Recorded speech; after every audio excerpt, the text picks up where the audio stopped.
Indonesia sudah resmi memiliki presiden baru, yaitu Bapak Prabowo Subianto yang menggantikan Presiden Joko Widodo. Tetapi, baru saja sehari Presiden Prabowo dilantik, ternyata apa yang sudah pernah diramalkan oleh para peramal dunia seperti Nostradamus dan Baba Vanga yang sangat berkaitan sekali dengan nasib Indonesia di masa yang akan datang, itu benar-benar tanda-tandanya mulai semakin terbukti. Ramalan Nostradamus yang sangat berkaitan dengan nasib Indonesia yaitu adalah tentang kekuatan dari timur atau penguasa dari timur yang akan bangkit di masa depan. Dan para ahli meyakini bahwa yang dimaksud dari kalimat ramalan tersebut adalah Asia itu akan bangkit menguasai dunia, mulai dari perekonomian yang menggantikan kekuatan ekonomi negara-negara barat. Dan menurut analisa para ahli, negara Cina adalah yang akan pertama kali bangkit di Asia, lalu disusul oleh India dan Indonesia. Dan ramalan Baba Vanga yang sangat berkaitan dengan nasib Indonesia adalah 2030 nanti, Cina akan menjadi negara adikuasa yang menggantikan Amerika. Dan dari situ, para ahli pun memprediksi pada kisaran 10 tahun berikutnya, barulah negara India dan Indonesia itu akan menyusul di tahun 2040 hingga di 2045. Sehingga saat itulah Asia akan berkuasa menggantikan kekuatan negara-negara barat. Tetapi yang sangat menarik juga adalah ramalannya Presiden Indonesia keempat, yaitu Kiai Haji Abdurrahman Wahid atau Gus Dur tentang Bapak Prabowo.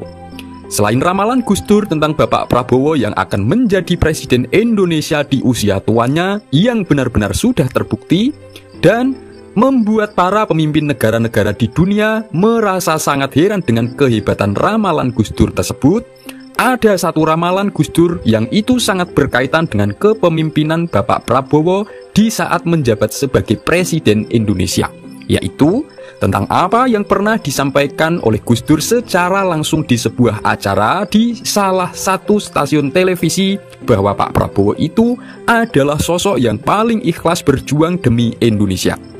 Tetapi, dibalik keikhlasan tersebut, yang membuat Pak Prabowo itu pada awal-awal masa kepemimpinannya itu akan melihat siapa yang akan menjadi musuhnya, yang akan menjadi batu sandungannya. Dan baru sehari saja dilantik sebagai presiden, ternyata tanda-tanda siapa musuh Presiden Prabowo yang akan menjadi batu sandungan itu benar-benar sudah mulai bermunculan. Meskipun mereka memang tidaklah berani terang-terangan langsung menyerang Presiden Prabowo. Dan hal itu ternyata adalah bagian yang menjadi tanda-tanda awal kebangkitan Indonesia yang sudah diprediksi oleh para peramal dunia, juga ramalan yang tertulis pada serat-serat ramalan seperti contoh di serat Kalatida maupun serat Sabdatama yang ditulis oleh tokoh pujangga Jawa pungkasan yaitu Raden Ronggowarsito yang menyebutkan kondisi masa depan bumi Nusantara yang berkaitan dengan keadaan-keadaan yang terjadi pada zaman Kalasuba yang kebetulan gerbang awalnya adalah tahun 2025 dan kebetulan itu bertepatan Indonesia mempunyai pemimpin baru yaitu Bapak Prabowo Subianto. Dan ternyata di balik pidato yang sudah disampaikan oleh Presiden Prabowo setelah dilantik itu ternyata isinya sangat berkaitan dengan 7 peristiwa yang menjadi tanda kebangkitan Nusantara sesuai ramalan dalam serat Kalatida dan serat Sabdatama. Dan munculnya satu peristiwa aneh setelah sehari Presiden Prabowo dilantik yang akan kami sampaikan pada akhir video, itu ternyata sangat berkaitan sekali dengan ucapannya Gus Dur tentang keikhlasan Bapak Prabowo. Sebelum membahas satu persatu, silahkan tulis komen apapun hajat dan doa panjenengan semua. Dan bagi sedulur yang muslim, marilah sempatkan tulis komen sholawat agar hajat dan doa kita semua terkabul. Nah, peristiwa yang pertama yaitu munculnya peristiwa bangkitnya persatuan dan perlawanan terhadap segala macam bentuk upaya-upaya yang mengarah pada pemecah belahan bangsa. Ini adalah salah satu isi pidato yang disampaikan oleh Presiden Prabowo. Dan jika ini benar-benar diperjuangkan dan diwujudkannya, maka ini adalah bagian dari tanda kebangkitan Indonesia memasuki masa kejayaan, seperti yang sudah diramalkan para peramal dunia dan ramalan yang tertulis pada serat Kalatida dan serat Sabdatama. Kedua, Munculnya peristiwa bangkitnya sikap kerukunan, toleransi, dan perlawanan terhadap segala bentuk adu domba demi mewujudkan bangsa yang damai. Ini pun bagian dari isi pidato Bapak Prabowo yang sebenarnya jika benar diperjuangkan dan diwujudkan, jika bangsa ini bisa rukun dan bersatu melawan segala macam bentuk adu domba sesama anak bangsa, maka akan menjadi pertanda datangnya masa kejayaan. Lalu yang ketiga, yaitu munculnya peristiwa bangkitnya perlawanan terhadap perilaku yang menyengsarakan rakyat kecil demi kesejahteraan, seperti contoh perlawanan terhadap tindak korupsi. Ini termasuk isi pidato yang juga disampaikan oleh Presiden Prabowo setelah dilantik dengan nada suara yang berapi-api sebagai bentuk ajakan terhadap para pemimpin-pemimpin agar bisa mengabdi kepada rakyatnya.